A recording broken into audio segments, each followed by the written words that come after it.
Hello, and welcome to Axia Futures. May I start off by saying thank you for choosing the Futures Trading and Trader Development course. My name's Richard, I'm going to be guiding you through this course.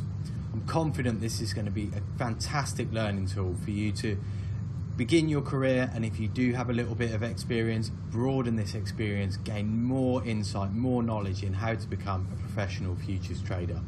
So without further ado, let's crack on. Let's go and have a look at how we're going to go about this. Over the coming days, I'm going to be looking at all the different aspects that you need to become a trader. First up, we're going to look at actually what you need, and this is in terms of yourself as well as some of the tools that you're going to need. So we're going to be looking through your goal setting, what you actually want to achieve from being a trader, as well as going through process, your preparation throughout the day, and some of the new services and charting that you can use. From there, we're going to move into the actual tools of the trade. The technical analysis, fundamental analysis. This is what gives you a roadmap of where you're going to actually execute your trades.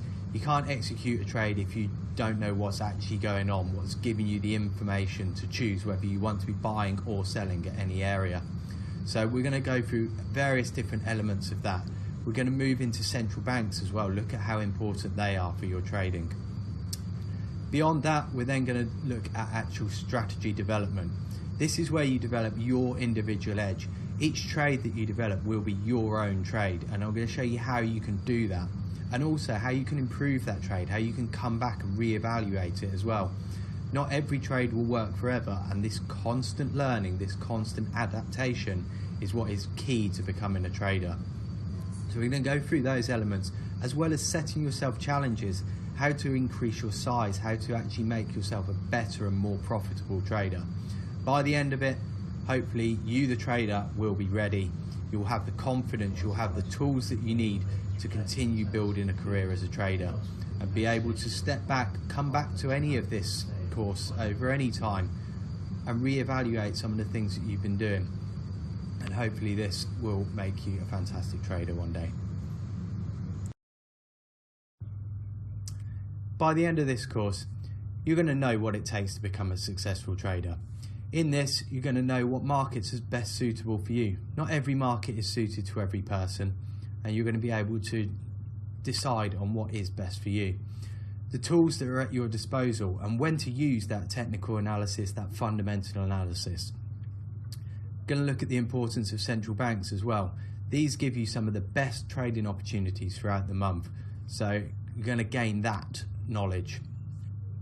I'm going to show you how to use the price ladder to your advantage. If you've not seen a price ladder before or don't know what I'm talking about just at the minute, fear not. You'll see this later on and you'll be able to understand why using a price ladder is very important. I'm going to look at what type of trader you are, the different styles of trading that you can employ. And again, this can be based on various different factors that is going to suit a certain person. I'm going to show you how to develop strategies as well as scale those up. This will also lead into effective debriefing, and that leads on to challenging yourself, and this is where you really get the improvement. And finally, most importantly, just remember that trading is not one size fits all. It is all down to what suits you best, and that is the big thing that I want you to take away from this course. So it's more about taking the bits that are the most important to you, rather than trying to necessarily take on every last little bit of the course.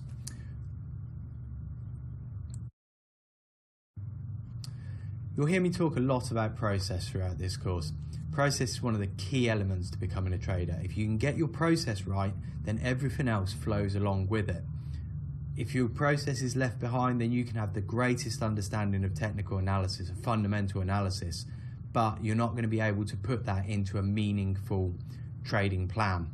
So throughout each day, we're going to start off with a little bit of learning, a bit of explanation of certain elements, whatever we're learning that day, and then a look at actual application. It's down to you, of course, each day to choose what's the most important to you. Not every piece of application and learning each day is going to directly apply to you, and so really think this through as well throughout the days.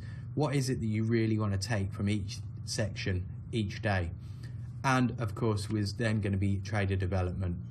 This will include worksheets, it will include quizzes, it will include various different things throughout the course that will help you build up as a trader. Those videos, some will come from me, some will come from other people at Axia Futures, most notably Alex Hayward, our CEO, so do watch out for a couple of his videos, particularly on Price Ladder. And that is how we're going to go about the process. So hopefully each day you will leave each day with quite a clear idea of what we've been looking at and then how you're going to develop from there. Okay, so what you'll need for this course. First up, you'll need an email address. This will be for any updates that we may be able to give you on the course, any new information that we might be able to give out to you. Beyond that, there's then going to be your trading software and charting. Get in touch with info at Axia Futures. There are some elements of it that we can offer you, and so get in touch to start off your trial so that you can actually start looking straight at some of the things that we'll be working on throughout the course. Any of your trader development tools, we're going to provide those, so you don't have to worry about that. And each day that there is a trader development element, you will receive the tools for that. And this will also include some of the quizzes, and you can access those throughout the course as well. Finally, what I would highly recommend is an Axia Futures membership. This is going to allow you to access the streams, the debriefs that we do on a regular basis. I will be appearing on some of the morning streams, on the afternoon debriefs, and so you'll again be able to continue this learning. Some of the things that you see in the course, you'll see me reference very regularly. These are the trades that I actually do myself. So do get a membership. This is going to allow you invaluable access to other courses, to other people's perspectives as well. You'll see how everyone here at Axia Futures does things rather than just myself. Also, I would highly recommend following us on Twitter at Axia Futures. So that's the things that you're going to need for the course. In terms of how to set your charts up, Alex has got a very comprehensive video, and that will help you be able to set your charts up and get yourself ready for this course. The main thing I'll ask of you throughout this course is keep an open mind. This is one of the most important things to any trader. If you have an open mind, you can always be ready to take on new information, new ideas. Be willing to change and adapt. Whatever you think after the first day could change completely throughout the course. That's okay. It's fine to change things, to adjust what you initially thought. It could be, and I've found this throughout my career, that the first thought I had of how I was going to become a trader was not necessarily how I ended up being a trader or the style of trading that I actually employed. Concentrate on that process. I've mentioned it already, but this is key. If you get the process right, everything else will just come with it. It will guide you towards the goals that you want, rather than focusing on exactly your P&L or the amount of money that you want to earn. Focus on the process, because the rest of it will just come as a byproduct. Constantly question what you've learned. Just because the way it comes across to start with goes in a certain way, or it doesn't quite make sense, keep questioning that. Get in contact on Twitter as well. Send us an email. It's fine to ask questions. It's better to ask questions than to stumble through and not be quite sure of where you're going with things. So always ask questions, and always ask questions of what you've learned. One of the most important questions I'd like you to ask yourself this throughout the course is, where is the trade in that? Always be thinking, where is the actual trade in that? And finally, remember, it is okay to be wrong. This is part of trading. The key thing is, if you are wrong in anything, if you don't quite get something right, learn from it. It's the repeating of mistakes that is the detriment to all traders. As long as you learn something, being wrong is fine.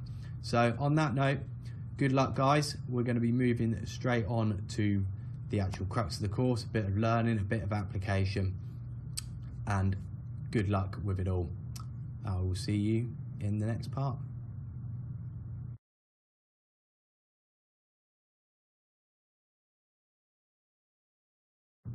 Okay, so here's a run through of the asset classes that you can trade. we're going to first start off by having a look at the capital markets. These are the markets for stocks and bonds, ultimately a place for companies, governments to raise capital. We'll move on to that in a moment. Beyond there, we'll move on to currency markets, probably something that you've heard a lot of, particularly in the retail space. This is the most promoted product to trade. Beyond there, we'll then go and have a look finally at commodity markets and futures and options, which ultimately is where you will actually trade. And so an understanding of how futures and options relate to the underlying market is obviously very important. Within this, we'll go through some of the key influences on each market. Each market varies, but you'll see some very common themes that run throughout all of the markets. We'll also have a look at who uses the markets in particular and how they're all interlinked. You know, it's very difficult to trade, say, bonds without understanding what's going on in the currency market, for example. So we'll have a look through some of those, and then we'll dispel a few myths. There's a lot of myths that go around in this industry, and some of the things that you perhaps may have wondered, perhaps some of them you feel are silly questions, but they're not always. If you've got a silly question, chances are it's because no one else is willing to ask it. Like any market, capital markets are based on supply and demand. In the capital markets, you have a supply of cash, and you then have a demand for cash. The supply comes from individual savers, companies with excess cash. They want to put this to work. They want to earn some kind of return on it. The demand for cash comes from companies needing to expand to grow production. So that's essentially how the markets work. How do they work specifically?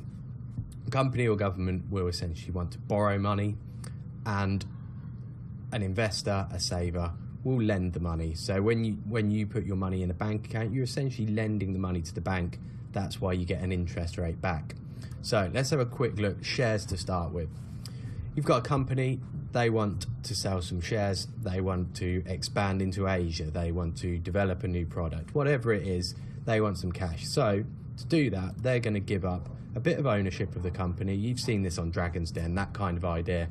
They're going to give up some ownership of the company to the buyer of the shares.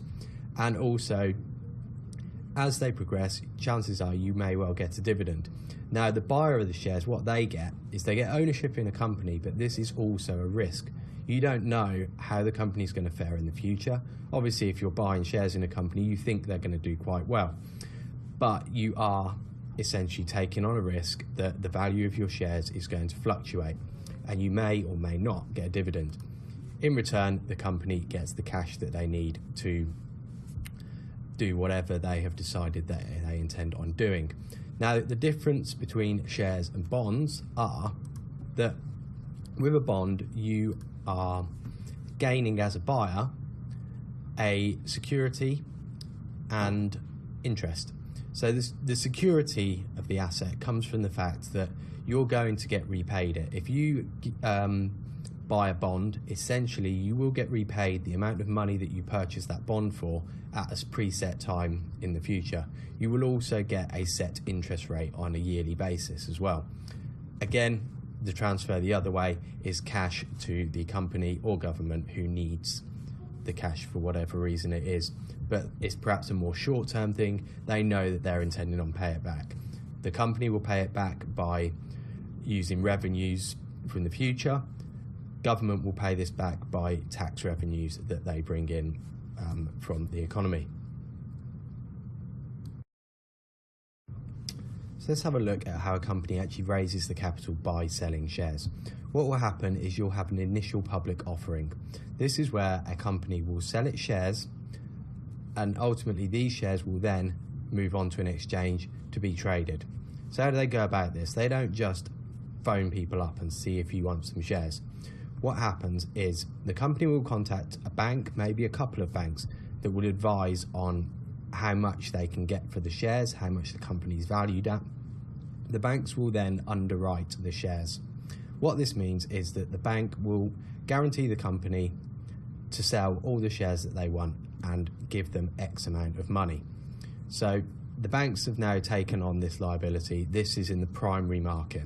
You can't trade anything in the primary market. This is the job of creating new securities and then getting the cash to the companies that need it. So the banks have now got all of these shares. What they'll do is they will then sell them off to pension funds, mutual funds, investors, all of their clients. They will get rid of all these shares.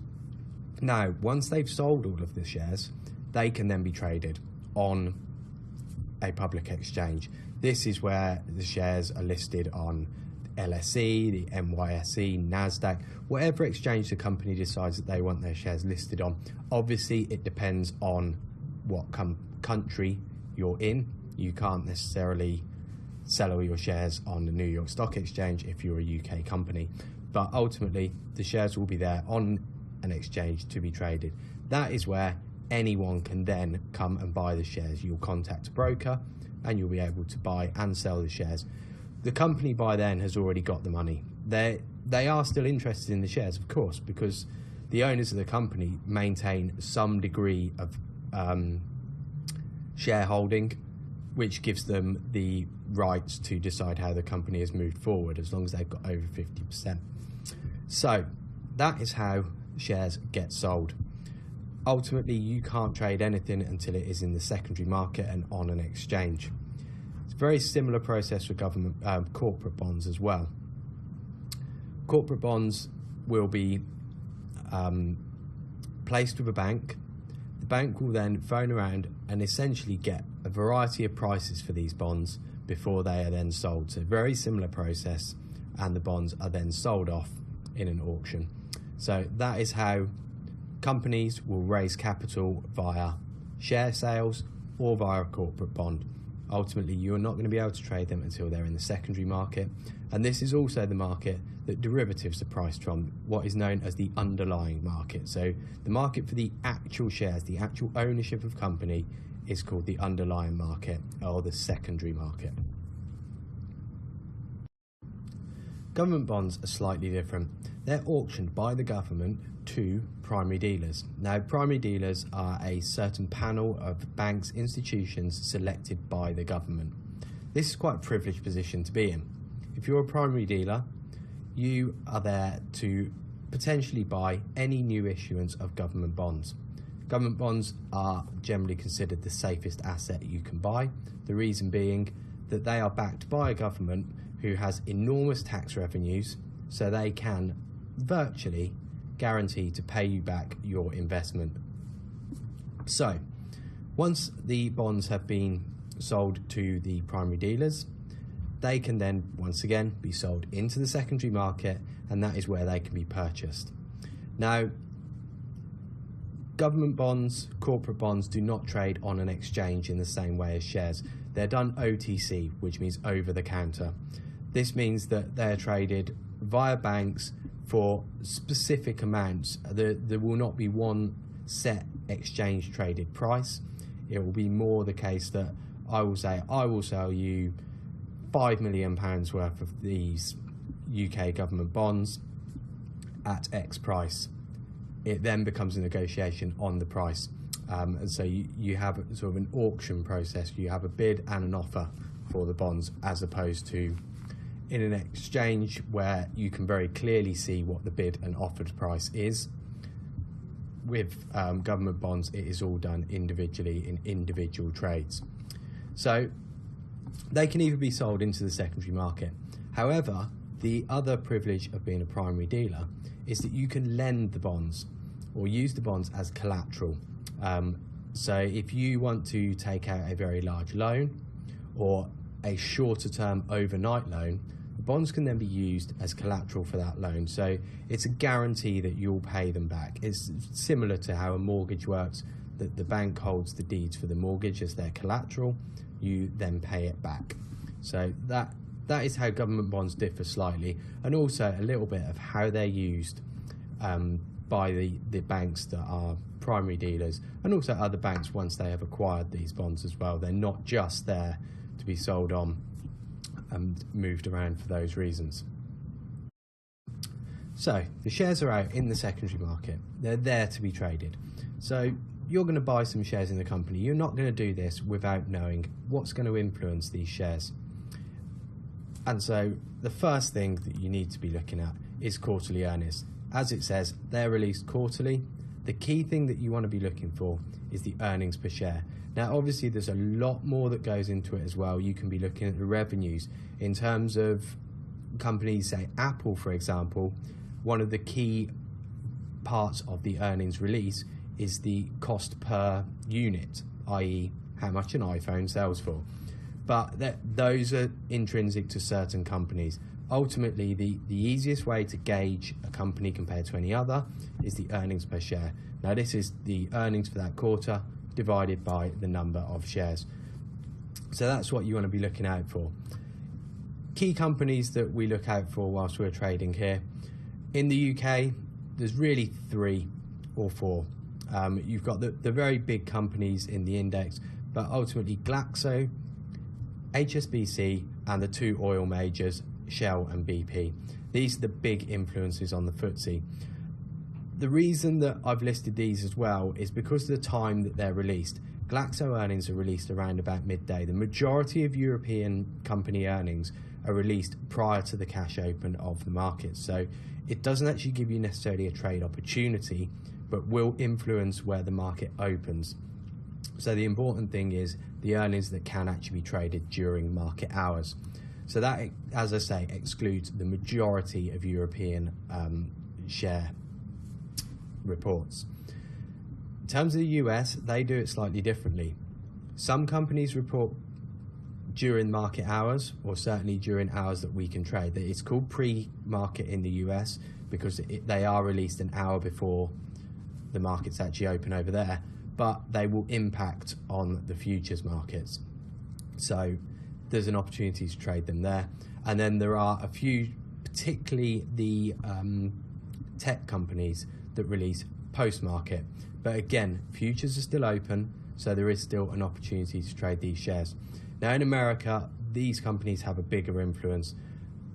The US stock market is the biggest in the world. The US economy is the biggest in the world. So this affects everything. Everything is linked to the US, particularly in finance. And so any movement in share prices over there will have a knock-on effect and will drag around other markets. So the key things to be watching out for over there. The banks. This was a major focus quite a few years ago, and it still can come back. All shares will swing in and out of focus, in and out of, I guess, popularity of what's being watched. The 2 biggest banks, or the 2 key banks to watch, JP Morgan and Goldman Sachs. So keep your eyes out for their earnings. Earnings aren't released at a specific time, but there is a pre-planned date and an approximate time that they will be released. So both of these come around about 1 o'clock in the afternoon UK time.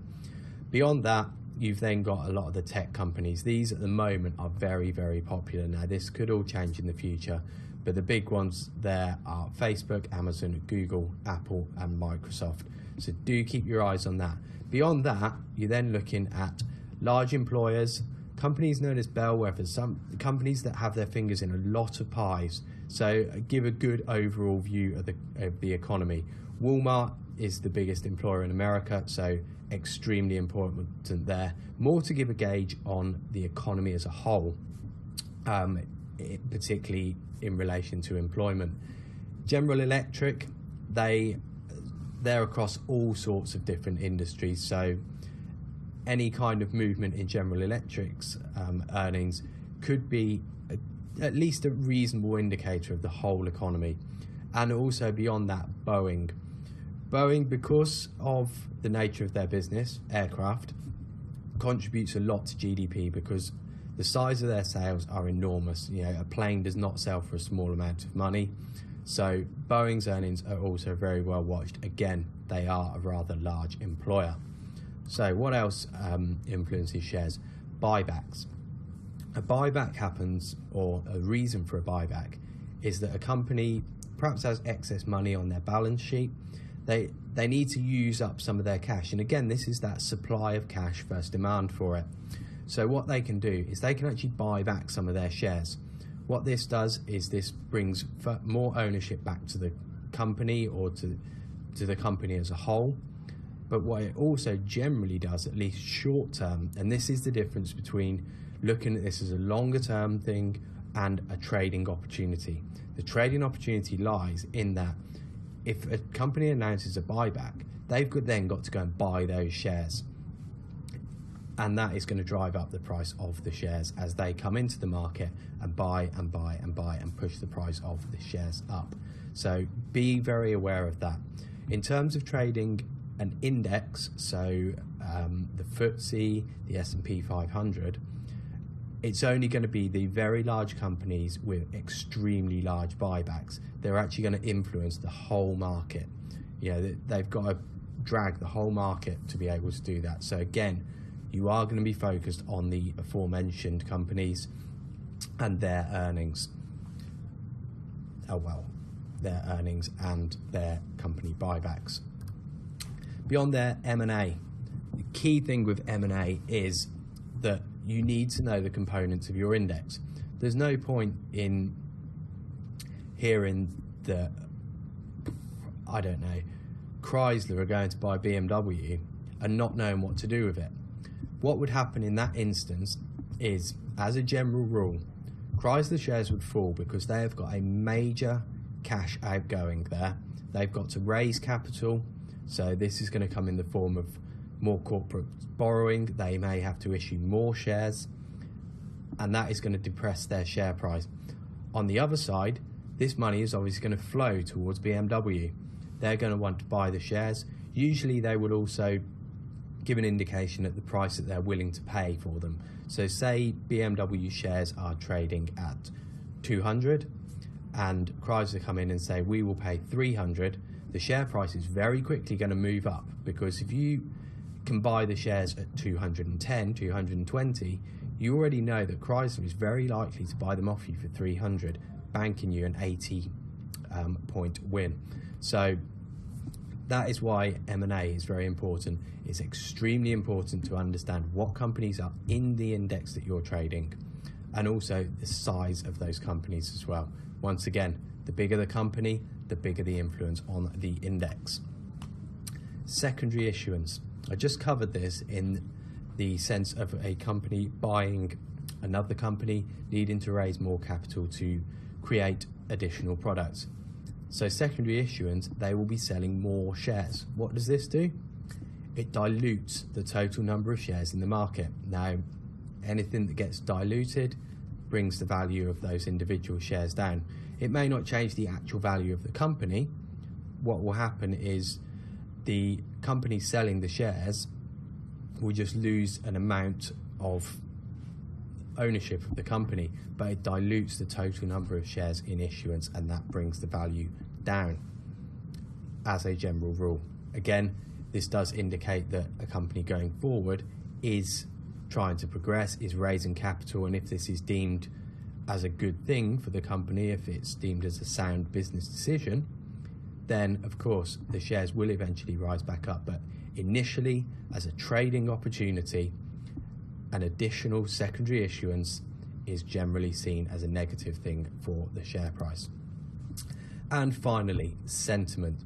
This is something that really cannot be overlooked.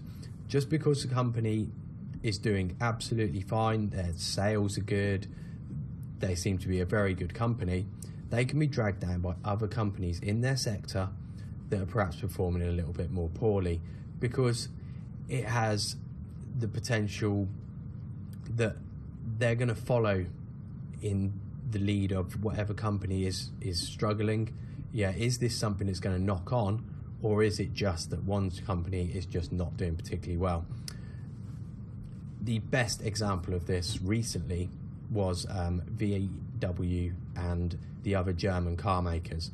VW had a scandal whereby they were potentially going to be sued by the American government, or certainly in a class action set situation, and fined quite heavily for tricking the emissions regulations. They got computerized devices in their cars that tricked the amount of emissions that they were giving out, and so they were potentially going to be given a very hefty fine.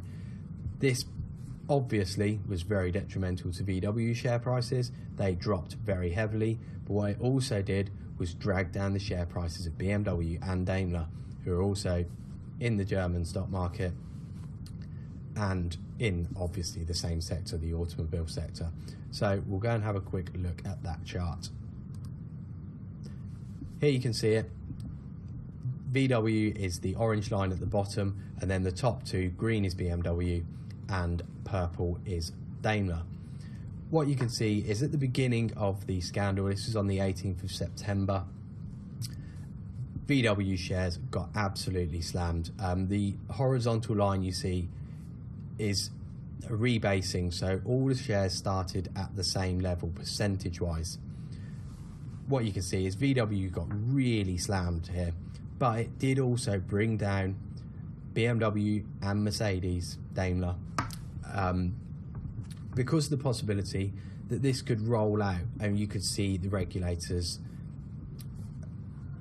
punishing both of those companies. What then happened is we started to see a bit of recovery. Later on, we then saw the possibility of 2 class action lawsuits against VW, which again dragged the VW shares straight back down, nearly to the lows that were previously seen. Beyond that, you then got later on in November, other manufacturers were being investigated in Germany. So as soon as this was announced, you knew who they were. That was BMW, that was Daimler. Now, because VW shares had already been hit so much, you would think this would be more bad news. But what would happen is if you've already sold these shares, you're better then to buy them back and sell the Daimler and BMW shares. Think about it, how far can the VW shares go on another investigation? Is it going to be any worse than what's already happened to them?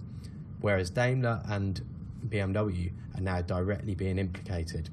As it happened, this dragged on for quite a long time, and all the shares did recover a little bit, but as you can see, VW left significantly lower, and also this probably stunted BMW and Daimler's rises that were currently happening. First thing you need to understand when trading bond markets is bond yields. Now, a bond is sold with a par value, a maturity, and a fixed coupon. This is where the term fixed income market comes from, that you are getting a fixed rate of return on the bond that you purchase. So, say for example, you buy a $1,000 government bond with a 5-year maturity and a 4% coupon. This means that in 5 years' time, you will receive your $1,000 back, plus, in the meantime, you will receive $40 per year in interest on that bond. Now, where does the yield come in? The yield comes in based on the current price of the bond.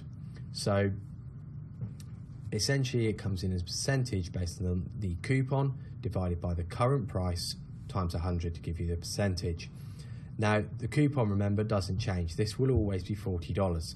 So, if the current value of this bond then drops to, say, $800, you're still getting $40 back per year, giving you a 5% yield, $40 being 5% of 800. Take this to a greater extreme, and $40 as a percentage of 200, if the government bond falls that far, will in fact be giving you a 20% yield.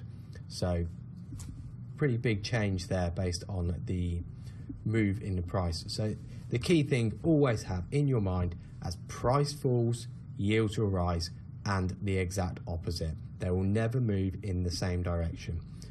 Also, do keep in mind yield charts. These are very, very important. Key yield levels may stop the price of a bond moving without you actually really realizing why. Yeah, it could stop in the middle of nowhere, and you're thinking, well, there's no reason for it to stop here, until you actually notice a yield level. So keep your eyes on very key yield levels. I'm not saying you need a chart all day long, but just be very aware of certain levels that will be very well watched, very clear, large daily levels on those charts. So that is bond yields. Bonds have 3 main influences, being monetary policy, inflation, and creditworthiness. So let's have a little look at monetary policy first. Monetary policy affects the short end. This is where it is most applicable. because a change of interest rate, if you're say trading a 6-month bond, is going to have the greatest influence as opposed to the value of that bond being eroded by time in the case of a longer bond. So let's have a little think about, if interest rates are suddenly cut, how does this affect the bonds that are already outstanding in the secondary market? Well, bonds with a higher yield are suddenly a lot more attractive. So these are then bought, and as the price rises, this depresses the yield and brings it in line with the new interest rate that has been set by the central bank. So that is where the greatest influence is. Of course, it will affect bonds all the way along the curve. So the longer end, again, will be influenced by this interest rate dip, and that will make all bonds generally more attractive. So in the case of inflation, which we will get onto in a moment, QE is also the other main increase in value of shorter end bonds. Again, this does the same as a cut in interest rates, but rather than doing this by decreasing yield, making high yielding bonds more attractive, what it does is it puts a bid into the market because the central bank is actually going to buy the bonds themselves. So they maintain a buying flow into the market. This increases the value of the bonds, makes them more attractive because you know there is someone there to buy them from you. So inflation, as I said, this affects the longer end a little bit more. So I'm looking at bonds beyond 5 years, or maturity beyond 5 years. Now, the reason that this happens is, think about that yield that you're getting. Those $40 that you're getting on that 4% yield, as time goes on, are worth less and less. That is the effect of inflation. It depreciates the value of your money. So we all know the idea of a Mars bar used to cost 30p, now costs 65, or used to cost 40 if you're a little bit younger than me. So what happens here is these longer bonds, because that yield effectively will buy you less and less in the future, they actually become less attractive because your income is going to be diminished. So what that does is that depresses the value of them and then brings their yield to a higher level, and then that compensates for the increase in inflation.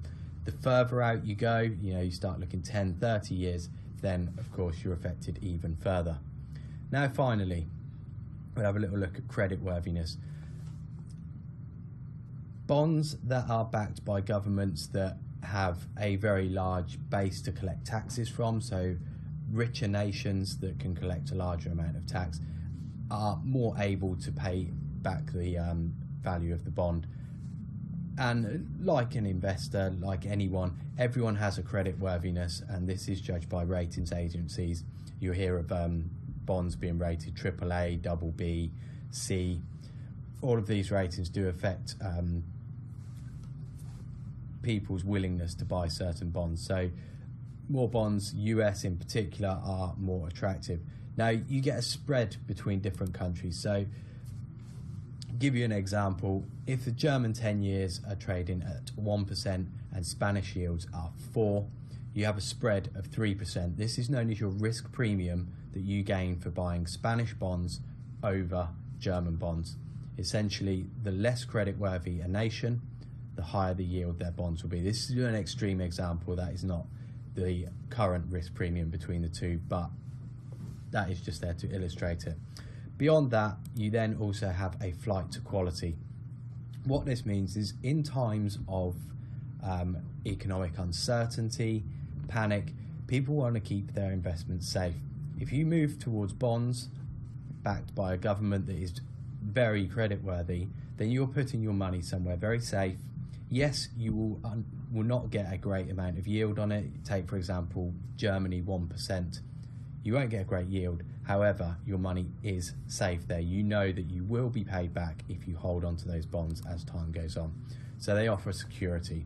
And generally, again, this is a generalization, bonds will move inversely to stocks. As uncertainty increases, stocks are then sold and positions are moved into bonds to grab a deal of safety. Currency markets are exactly that. They're a market for the exchange of one currency into another. So every currency is valued in terms of another, depending upon what you're buying it in. So you could have €1 maybe equal to 80 pence in Britain. However, it might buy you $1.10 in America. So that is the way the relationship works. So effectively, if you have a euro sterling rate, so in this case it would be 0.8, you would then, that is also effectively a spread between the euro, dollar, and the sterling against the dollar. So if you, for example, see the euro and sterling gaining against the dollar, but the euro sterling rate not moving, what that's telling you is that the dollar is becoming weaker, and both the euro and the pound are moving against it. So you can use one rate to give you a clue as to what is actually the main mover behind some of the other rates. Just like bonds, there is no central clearing house, there is no centralized exchange. Most transactions are done through OTC, via banks, and also through EBS, the electronic brokerage system, and this accounts for about 25% of currency trading. It is the most traded market in the world in terms of volume put through daily. This is something very often quoted, but this does include all types of transactions. So it includes your spot transactions, your outright forwards, FX swaps, etc., etc. So it makes it sound a very impressive market and very, very large. So let's just give you a little bit of terminology. The spot price is the price that you currently see, and these trades will be cleared within 2 days. So if you agree to trade at the spot price, you will get your money within 2 days of trading. Move into an outright forward. An outright forward is very much like a futures contract. I'll explain futures contracts in a moment. And essentially it is a bespoke contract agreed between two people for the delivery of X amount at a specific time. So it's a bespoke contract, and you'll see how it's very akin to a futures contract in a moment. And then you've also got FX swaps. These are the three that account for the most volume in the FX markets.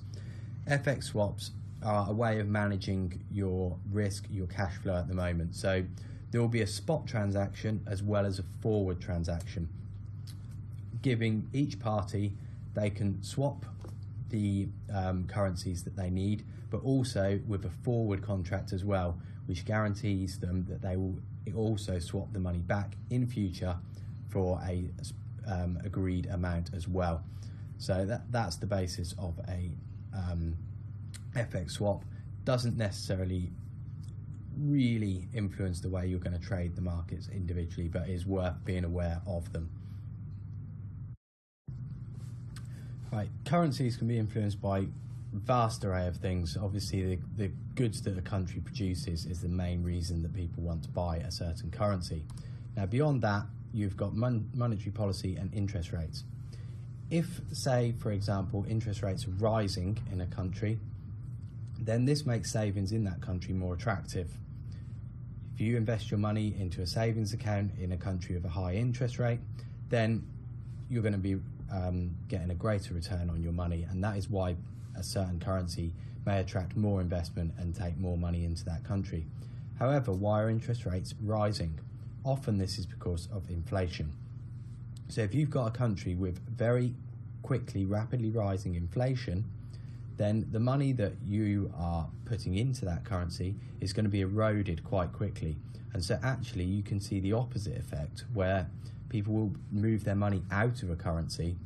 This selling of the currency to buy a different currency, because you can't own one currency without selling another. This selling of the currency to get away from the rapidly increasing inflation, which is diminishing the value of your currency, will then depress the value of the currency further. So that is the issue with inflation and monetary policy.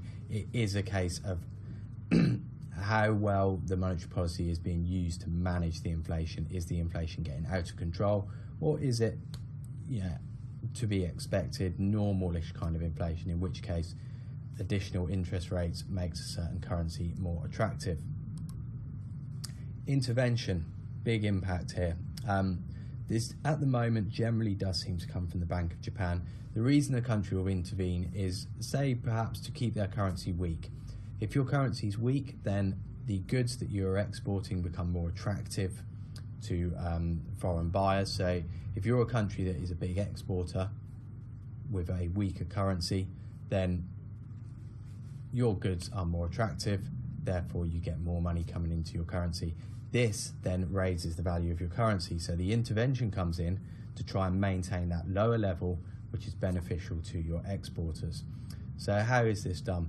Either the country can use its reserves, so it can sell its own currency to buy a different one, therefore that extra supply of currency depresses the value, or alternatively, they can use verbal intervention, the threats that they will begin to sell their own currency, the threat that perhaps they will reduce interest rates in this near future. This is how they can do it verbally, and the fact that they are saying that they may well do it, the market does need to price this in. You wouldn't want to assume that they won't, and then they do. You're stuck with currency that is very quickly becoming less and less valuable. So the market will start to price this in from a verbal intervention. Beyond that, you've got fiscal policy. The country increases borrowing, it increases the burden that it has to pay this borrowing back. This could then potentially reduce the credit worthiness of the country, but this increased borrowing also ends up with it increases the supply of money in the economy, which again can push up inflation rates as well. So that's why expansionary fiscal policy can sometimes not be that beneficial to a currency, but again, looking from the other side, it will increase growth in the country, and so the expansionary fiscal policy can actually be seen as a positive and drive demand for the currency. So it, once again, it all comes down to the position the country's in, perhaps within the business cycle, the way their markets currently are, and that is what influences it there. Beyond that, you've then also got diversity and stability. Countries that are very diverse aren't affected by particular commodities, but when we look at commodity currencies, what I mean by this is currencies that are affected very strongly by certain commodities. New Zealand's a good example. The New Zealand dollar is affected very much by milk prices because they are one of the world's biggest, well, they are the biggest exporter of milk in the world. So their economy is very, very tied to the price of milk. Likewise, Canada is very linked to oil. So a drop in the oil prices means that the earnings going into Canada are less, and therefore Canadian dollar is worth a little bit less. So they're very well linked, certain commodity currencies, to whatever commodity it is. Likewise, minerals in Australia and Russia are also very well linked to commodities. Finally, political instability.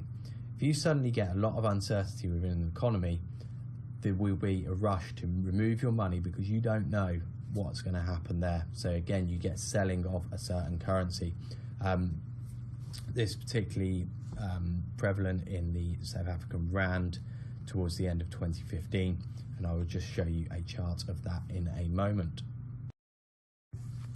So here we have a couple of examples of intervention. Firstly, you have a verbal intervention. This was done by one of the members of the Bank of Japan, and what he came out and said, he said, new intervention is very much still in the toolkit. Therefore, the market prices it in. The chart that you're seeing on the left is the dollar against the yen. So dollar strength is the market moving higher, which is also yen weakness. So you see the yen becomes weaker as the dollar gets bought. And again, you see the same thing on the right-hand chart. This is the dollar against the South African rand. And when the uncertainty came from their finance minister being fired, there was a rush to take money out of South Africa because you didn't know who was coming in next. You didn't know what their policies were going to be, and so it creates an amount of uncertainty and depresses the value of the currency, and that is what you're seeing in both of those charts there. One from intervention, one from uncertainty. Commodity markets. These are the markets for physical goods. Now, you've got two areas of the commodity markets. You've got the spot market, and this is the market for actually trade in the physical goods right now. So the buying of oil, buying the actual barrels of oil right now. And you've then got the futures market. The futures market is for the delivery of a certain amount of goods at a specific time in the future. And as I say, we'll get onto futures a little bit more in a moment. And this is where futures markets develop from the commodities markets. Now you've got 4 different areas of the commodity markets. Firstly, you have the energy market. This is oil, gas, products that are used to create energy with. That also includes coal, heating oil. You've then got the agriculturals, known as ags. This is wheat, coffee, anything that basically you can eat. Although it does also extend a little bit further into things like cotton as well, anything that can be grown. Beyond there, you've got livestock. So these are pork bellies, live cattle. These can all be bunched into futures contracts as well. And finally, metals, gold, silver, platinum, copper, etc. These are also to a degree split between precious metals that are more akin to cash and industrial metals that are actually used for creating things like tin, zinc, copper, lead, those kind of markets. So slight difference there, but all commodity markets do work in essentially the same way. Now, because commodity markets are dealing with a physical asset rather than cash in terms of stocks and bonds, and currencies obviously being cash, there is a cost of carry involved. If you've got 200 tons of coffee, you've got to put that somewhere. You can't just keep it. You know, if it's a stock, you can have them as a stock certificate somewhere, and it doesn't really cost you anything in terms of storage and logistical transportation costs. So this is also embedded into the price, and this is why a commodity future in general will cost more than the spot price, because it's got to also take into account that if you're getting something in 6 months' time, someone has got to pay for the storage of that commodity until you receive it. So that is where the cost of carry is added into the futures price. And finally, who are they used by? The majority of people in these markets are the producers or the end users of these products, going to market to get the best prices and also to hedge their risk, to actually manage the price that they're going to get the items at. And that is the aim of the commodity markets. The US dollar has a very big influence on commodity prices. Reason being, the majority of commodities are priced in dollars. So if the dollar rises in value, you need more of your currency to buy dollars, which effectively makes commodities more expensive in your own currency. This in turn then reduces demand for commodities and depresses the price of them. This can only go so far in the sense that people do still need the commodities, so demand will remain. However, from a trader's point of view, a very sudden increase in strength of the dollar can have a knock-on decrease in price in commodities, and likewise the other way around. So something to keep your eyes on. Next up, we've got geopolitics and OPEC. Firstly, OPEC is the Organization of Petroleum Exporting Countries, and this is focused around a small group of countries, predominantly in the Middle East. The biggest of OPEC is Saudi Arabia, followed by Iran and Iraq. And they will come to an agreement on how much production they are going to do over a certain period of time. This obviously has a very big impact on the price of oil. They will then release whether they're going to increase or decrease production, and consequently, if you see a decrease in production, the price is generally going to rise. Beyond that, because commodities are produced in generally a smaller number of countries, any geopolitical issues in those countries is going to have a direct knock-on impact to the commodities produced there. So we saw this with Ukraine when Russia was looking to invade them or annex parts of Ukraine. This had an impact on natural gas prices, because there are a lot of natural gas pipelines that pump gas from Russia, one of the largest producers, to Europe, a an area that doesn't produce a great deal of natural gas at all. So that's where geopolitical impact comes in. Next up, you've got supply and demand, and then substitutes. In terms of supply and demand, this changes as countries, certain economies advance. We saw this in China. As China became a richer and richer country, demand for pork bellies went up. Meat is generally more expensive than grain, and so you saw an increased demand for pork bellies as China's spending power increased, and also a decrease in demand for grain, because that was often used as a substitute for meat because of the fact that it is that much cheaper. Also, you have substitutes, and this can again have an impact on the price of the main commodity. So if you're looking at shale gas, for example, and shale oil, this can have an impact on the value of oil, of gas, because this extra production coming to market will limit the price increase. However, because production costs of shale gas are that much higher than normal natural gas, it means that it only becomes a viable product above a certain value, and so you need the value to rise above that, and in a way it can have a slight capping impact on a commodity. And finally, inventories. As you know, commodities are physical, and so items that spoil, thinking particularly agricultural futures or agricultural products, if someone has got a very large inventory, it is going to spoil if it's held on to.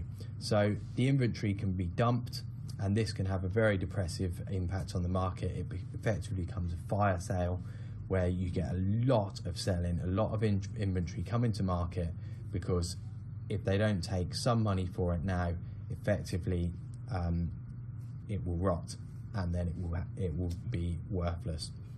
Also, where the inventories are held is very important as well. The main hub for WTI crude futures, so the main oil futures in the US, is at Cushing, Oklahoma. This is where the futures are priced from. So if you've got a big supply in Cushing, even if production is falling, which would generally increase the price because there's less and less of the commodity around, the large supply at Cushing can always be pushed into the market and effectively can maintain a lower price of oil. And in fact, if it is suddenly released into the market, then it can actually depress the price of oil despite the fact of production cuts. So we're on to the derivatives market, futures and options. I'm not going to go into other complex derivatives involving CDSs, CDOs, swaps, etc., but feel free to read up on them when the time comes that they are relevant once again to the markets that we're trading. Then of course there will be quite a few streams on that. So where did futures and options come from? The idea is they're used to hedge the underlying asset, hence why they are a derivative of either stocks, bonds, commodities, future currencies. They all started in commodity markets, the idea being that you arranged with someone else a contract to deliver a specific amount of a product on a certain date for a certain price. This was a forward contract because they were all negotiated individually from person to person. They then became standardized, so every oil contract, for example, every gold contract would then be for a standard amount. So what could then happen is the contracts could then be exchange traded, because everyone knew exactly what you would get if you bought one contract, two contracts, 3, 4, 5, etc. So that is how they eventually developed into exchange traded contracts. And we also saw the proliferation of bond, equity and currency futures as well, used to hedge your risk in the underlying asset. So how do futures work? It's a contract to provide delivery on a specific day of a specific quantity of a good or asset for a specific price, the price being the price that you paid in the futures market on the exchange. Also, big thing to note with futures contracts, they are leveraged. So one oil contract includes in it 1,000 barrels of oil. Therefore, if you buy a contract for $50 a barrel, effectively the contract is worth $50,000. 1,000 barrels times the $50. This means that you do not need a particularly big price increase to actually make quite a lot of money on a futures contract. You only need a 1 cent increase in the value of a WTI oil contract, and this will give you a $10 profit, that being 1,000 times the 1 cent. So you can see how you can make and lose a lot of money very quickly with futures contracts, and that is why they are very well traded, and something that, you know, they're very well speculated on. Now, moving on to options. What do options do? Options, they give the right to the buyer of the option, but not the obligation to buy or sell a future or a specific asset at a specific price in the future. Now, they do not actually have to take up the option. When we get to the strike price, as you will see in the next video, you don't actually have to take the option, you just lose the premium on the option. The seller, on the other hand, they're known as the writer, they get paid the premium. So the premium is essentially your insurance to guarantee that you can buy your futures or your asset at a certain price when the option expires. The writer gets that premium, but they then shoulder the risk that the current price could be a lot higher, and they have still got to provide you with the asset at the original agreed price. So 2 different types of options. You have a call option. This is the right to buy, and you have a put option. This is the right to sell, again, beyond a specific price or at a specific strike price.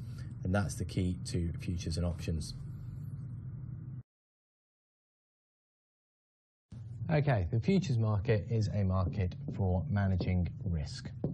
Now, in this example, we're going to take a look at a farmer and a baker. Now, the risk for a farmer who's producing wheat is that the value of wheat falls by the time he harvests his wheat and comes to sell it. The value may well have dropped. That is a risk to the farmer because he's already had his outlay of staffing costs, fueling his machinery. So he wants the price to stay up. The risk for the baker is that the price rises. They've already agreed a price to sell their bread at to a supermarket, and so they've got to produce it for that price. It is going to squeeze their profit margins if the price of wheat goes higher and higher. So what happens is they will enter into a contract for a price that they're both quite happy with. And so in 3 months' time, the farmer will deliver the baker 1,000 bushels of wheat, and the baker will pay $100 a bushel for them in this example. Now, what this means is that their risk for both of them is reduced. They're both getting what they want for their wheat. They're both getting a price that they're happy with for the right amount. So it doesn't matter if wheat at the beginning of the contract was at 80 and it moves around like this and keeps going up and down and eventually drops. It doesn't matter. They've got it for 100. They're both more than happy with that. It meets both of their needs. So that is fine. What happens in the real world, though, is a little bit different because it is very rare that you find a farmer who has got the exact amount to sell that a baker wants, and both for the exact price. Obviously, the baker is going to want it at a much lower price than the farmer is willing to sell it at. So, what happens in the real world?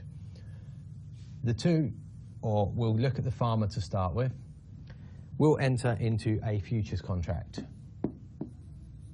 So, he enters into a futures contract with a trader who buys a futures contract from the farmer. So what this means is that the farmer is now short. He has sold the contract, and the trader is now long. So the farmer's risk that prices would fall are now a benefit to his futures contract.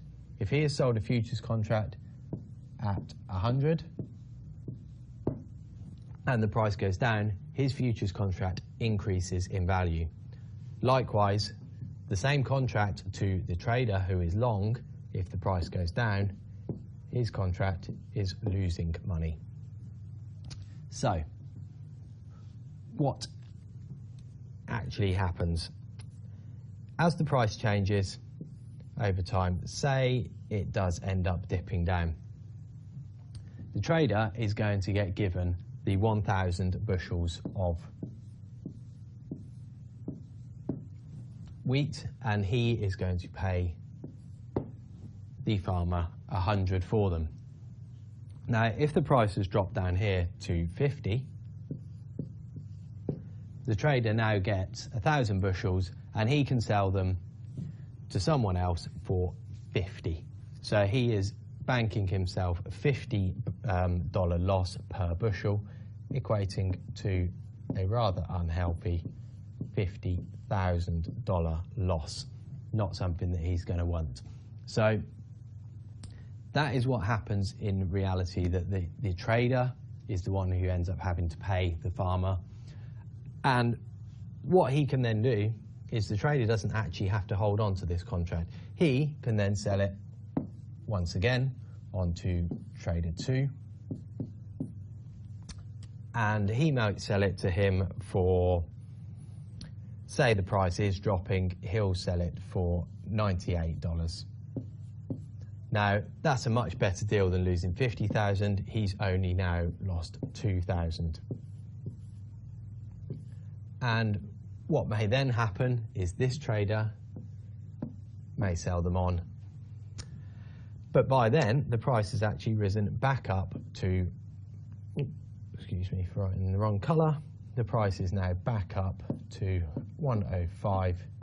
So he has actually banked himself a nice $7,000 win. And all throughout this, no one has actually paid the farmer yet because the contract has not yet expired. Come the expiry, that is when someone has to pay. So how does that work? Who actually pays and who gets the produce? What happens is all trades are cleared through what is known as a clearinghouse. So what this does is the clearinghouse reduces the risk that someone could go out of business and suddenly decide, actually, I'm just not going to pay you, and so you don't get the money. What happens is, come the expiry of the contract in 3 months' time, the clearinghouse will take all of the various people who are long, and they will have to pay for however many contracts they have at the current price. All the people who are short, i.e. the farmers, will have to deliver the bushels, and the traders, or whoever else it may be, could well be the bakers, will pay for them, and the clearinghouse will disseminate the products. Now, one final thing, and this is where futures do become a little bit confusing, is, as I said at the beginning, the futures contract that we were talking about was $100 per bushel for 1,000 bushels. Now, the trader doesn't have to actually pay a full 100,000 for the contract. What the trader has to do is put up what's called margin. Now, the margin is an amount that theoretically should cover the one-day fluctuation in the price of wheat. So, say the margin is 5%. The trader is effectively buying $100,000 worth of wheat, but only has to put down $5,000. Now, this is where you can make and lose a lot of money. You've only put down $5,000. say the wheat price does continue higher, and you hold on to this contract, and it goes up to 120. You're now making $20,000 on the contract, but it is only giving you an outlay of $5,000. So what happens then is you have effectively made a 400% win on your contract, or on the expenditure, despite the fact that the contract has only gone up by 20%. So that is where it manages cash flow, because the person buying it doesn't need to have the full expenditure. So if you're the baker in this example and you are buying the contract for the future, you only have to spend $5,000 right now just to maintain the position that you have until you either sell the contract or you take delivery. When you take delivery, you get your margin back and you then get the bushels. So that is how the leverage works in a futures contract, in that it offers you the opportunity to make a huge amount more money, but likewise $5,000 can be eaten up very quickly by a move of only 5% in the actual value of the contract. So that is how futures trading and futures markets work. The options market, very closely linked to the futures in the sense that it is a different way of hedging. It is also linked to the futures, that you can actually hedge your futures positions with options. So let's have a look at it from just purely a hedging point of view to start with. We'll go back to our old example of the baker, and as we can recall, the baker's risk was that price rises. So, excuse me, what they did before is they bought a futures contract, $100 per bushel, which meant that it did not matter what the market did. The market could range, it could trend down, it could trend up. They eliminated any price fluctuation risk and paid 100. So we'll call 100 this price. So there's your $100. Now, if when they take delivery of the wheat, the price is in fact down here at 50. Buying those futures is not looking like such a bright idea, because they're paying basically $50 over the odds. However, if you're trading up here at 130, they have gone and saved themselves $30 per bushel, which is quite a significant saving. Now, how else could they do this without buying the futures, without having that margin outlay for the futures? What they could do is they could buy an option. In their case, because the risk is a price rise, they will be buying a call option. Now, the call option gives you the right, but not the obligation, to buy futures at a specified strike price when the option matures. So say the option matures in 3 months' time, and we'll call their strike price $100. So when the options expire, they can, if they wish, buy the wheat for $100. Now, if the options expire down here at 70, what they will do is they will not exercise the option. They won't buy the wheat up at 100. Instead, they will just buy the wheat at the price it's currently trading, down at 70. If, however, we are trading up here at 130, they can exercise their option, take the wheat futures at 100, and then sell them for the current price at 130, banking themselves $30 per bushel, and that will cover the cost of now paying the market price of 130. However, you're not going to get an option for nothing. Someone's got to actually write you this option and take the other side of the trade. So what does that person want? The person writing the option, selling you the option, will want a premium. And we're going to give their premium of $5. In this example, I'm not going to go into strict details on why, but we're going to call it $5 you paid a premium for this option, which in fact means that you don't make 30 when we're trading 130 because you've got to cover the premium. So you're actually only better off once it's trading above 105. So if you are buying options, you've got to factor in the premium cost of it. And so if wheat is trading higher around the 130 mark, they've actually paid 105 for their wheat, not the 100 that they would have if they'd done it via futures. However, it does mean that you don't have to pay a specified price that you've already agreed. And so if the market is trading at 70 in 3 months' time, they will simply not exercise the option and buy the wheat at 70. However, they will have to add the $5 to it because that's the premium that they have already had as an outlay. Now, where does this premium price come from? The premium is based on a few things. Chiefly, the time until expiry, because the longer you have until expiry, the longer the greater the possibility of reaching the strike price. On top of that, you have got the distance from the strike as well.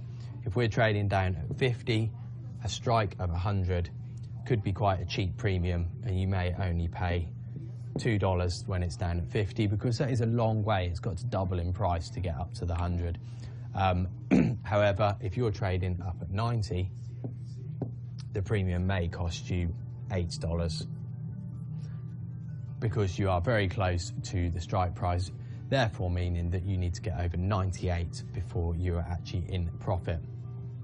And this is where the baker could also use his options, that when we are trading lower, down at 70, they could buy call options for 90, pay the $8 premium, and they're actually going to be better off because their full cost, if the price does keep rising, they will pay 98 for their wheat, the 90 plus the premium if the strike price, if the options expire above the strike price. Now, if you want a lot more detail on how options are priced in terms of time, volatility, there's quite a lot that goes into it. Do have a read up on Black-Scholes or Black-Scholes, however you wish to pronounce it, and that they have a very big options pricing model, very technical. They won a Nobel Prize for it. So look up on the Black-Scholes option pricing model. But beyond the theory, why does this matter? You're trading futures, why does it matter about the options? Well, what it matters is that when the options expire, people will take delivery of the futures, in this case at 100 on that strike price. If we're now trading up at 130, how do they take their profit? They sell the futures. So you get selling pressure in the futures market as people take their profit on the options. So knowing when option expiries are, and also this is the slightly more difficult thing, knowing which options have the most interest in, will indicate to you what could happen come the expiry, and you will certainly see a little bit more volatility around options expiries because of this repositioning as people take their profit to cover the price variation. So that is why the options market is very important, and also how options are used. Put options will be the exact opposite, and basically we flip this chart over, it would look exactly the same but for a put option where you're protecting your downside. So let me just give you a quick couple of charts which explain how price varies with puts and calls. So let's look at call options over here in blue and puts over here in red. Now with a call option, put here P&L and market price. So P&L going from 50, 0, minus 50 we'll call it, and this is the market price of 10, 20, 30, 40 and 50. Now, for the buyer of the call option, they will pay a premium, as we showed you in the previous example. So, say they pay a premium of $10 and the strike price is 20. So this is the strike price on the option. The buyer of the option is out of the money until they get to 20. As soon as we pass 20, they are starting to cover their premium, and then once through 30, they are making profit, so they are in the money once they're above 30. Conversely, the seller, the writer of the option, is making a profit until we get to 20, and as soon as the option is exercised, they are then making a loss, and they have potentially an unlimited loss. Their loss will continue in line with how the price moves. So for the seller, that is your big risk, whereas the buyer will only ever risk the 10. The seller will have to sell you the futures at 20, irrespective of where you're currently trading. So let's have a look at puts. Puts work the exact opposite. So we'll once again go back to your 50, your 0, your minus 50.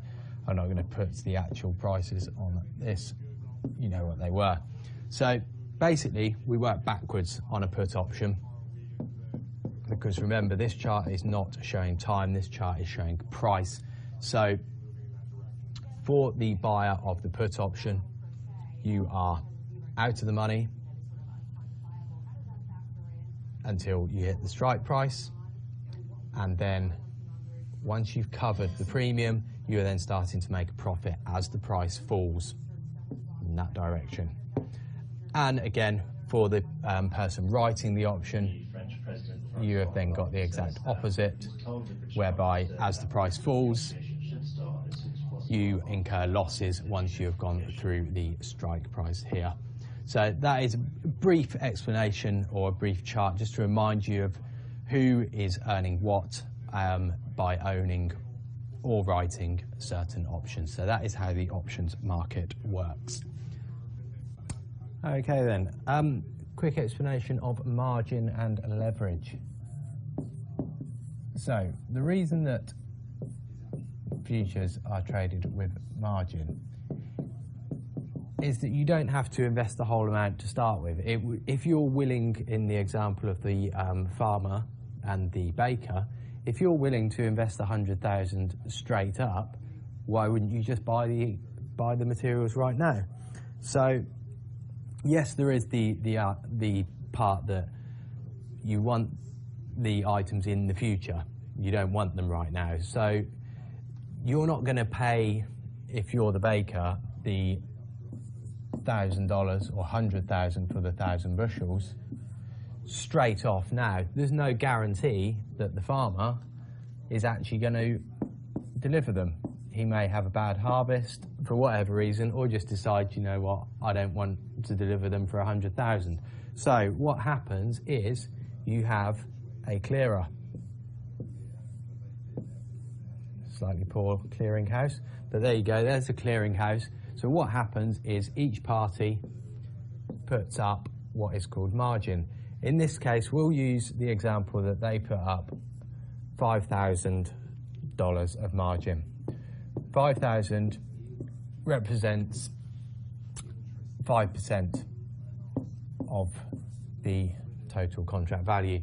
Now, what this should cover in theory is if the market moves up or down by 5%, the amount of margin that you have with the clearer will cover the amount of loss to the value of your futures contract.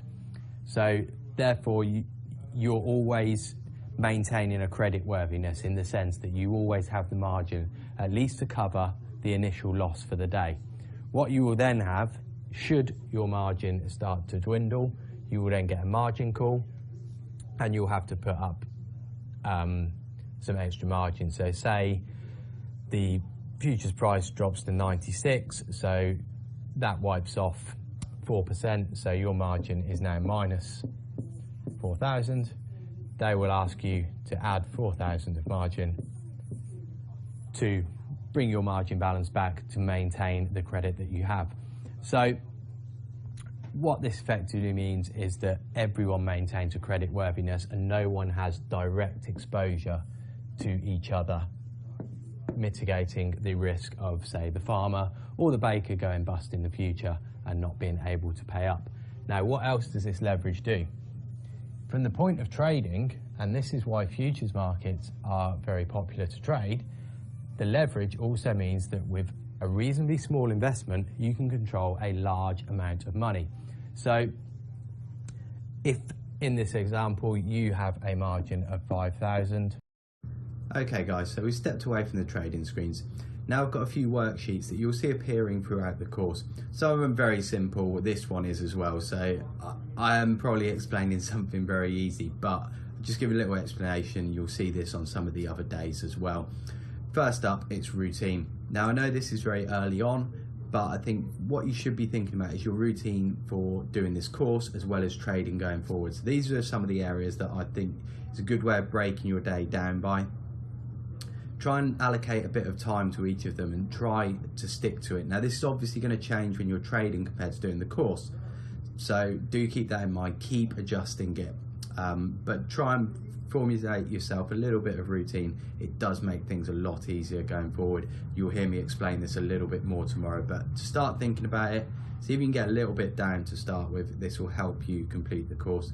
So first up, what you're going to do in the morning, allocate a time to each of these areas. Also, if you can get yourself a reasonably rigid habit as well, that makes life a lot easier. So I'm talking about, say, my morning routine is literally get up, get changed, get on the bike, get to work, breakfast, shower. Now my aim is to do that between 6 and 6:45, 6 and 6:30 to get to work, 15 minutes then to have a shower and breakfast. So try and give yourself that, and that's how we'll go forward with the routine. So good luck with this one. Download the worksheets after and just keep them ongoing throughout the course.